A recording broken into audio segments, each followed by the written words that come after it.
So if you need to remove your radiator from your Peugeot 308, it's a real nuisance. You need to basically remove the whole front end of the car and take the bumper off, support, just to get to a couple of screws down here. And I've seen a couple of videos and people do that. They take the whole front end of the car off. There is actually a bit of a lazy man way to get to these screws, and I've done it before, and I thought I'd share it because it save you a ton of time. And all these clips, when you undo them, they tend to break and things like that. So I wanted to completely avoid touching that, and this is how I went about that. So I'll give you a closer look at the screws we need to undo.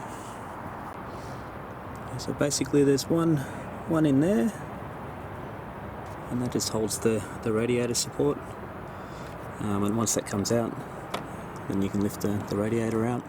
And there's two, so there's one in that position and this guy over here.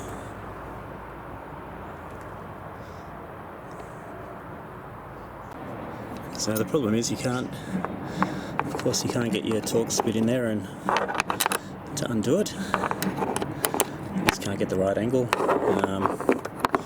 Even coming through here is just not possible.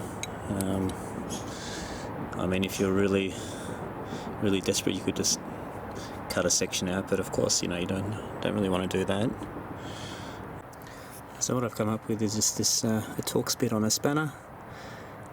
I don't seem to have the right size spanner. I think it's between a size 6mm and a 7. Might be some sort of imperial sizing, but either way I haven't got one, so I've just sort of packed it up.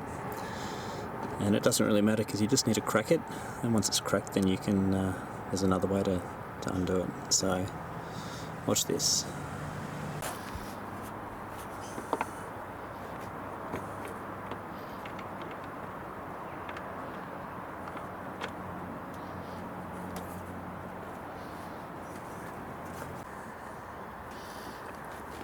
And once you've loosened it off enough, you can get in there with some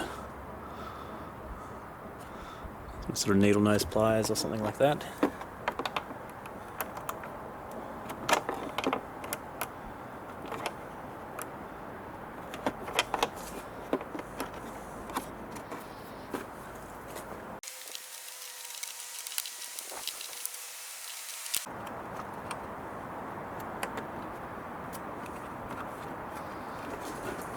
You don't even need to go all the way and keep the screw on there.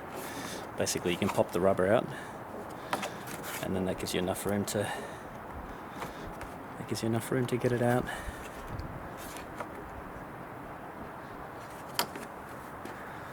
Because to get that screw back in there's a bit of a challenge. So I'd recommend keeping that screw at least partly threaded in. So you can just pull it up and push it out. We'll get the other side out and we'll see how that goes.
So the AC condenser is also accessed the same way.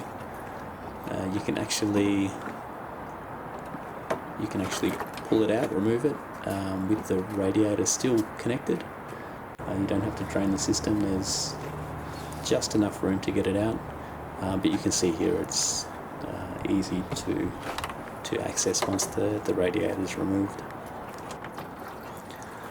Okay, that's it.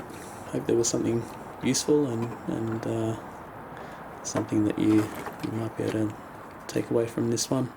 Thanks for watching, and we'll catch you next time.